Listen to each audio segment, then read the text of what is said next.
how to fix Viber not sending pictures.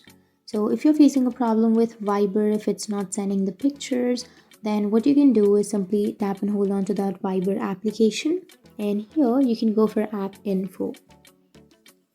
And once you've tapped on app info, you can go for storage and cache, and you can go for clear cache, and you can also go for clear storage and tap on delete. And once you clear your cache and your storage, you can simply go back, and then you can open up your Play Store.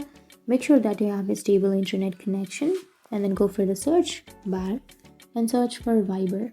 Once you've searched, here you will have your Viber application, right? So you can simply go for uninstall, which will be on the left, and you can uninstall your application. But if you have an update option, then you can go for update, which will be on the right side instead of that open. And once you update your application, you need to restart your device. And after restarting your device, you can simply go back to the Viber login and make sure to log into your account, and your problem will be fixed. So that's it. That's how you fix your Viber not sending pictures. And if you have any questions, feel free to comment below. Thanks for watching.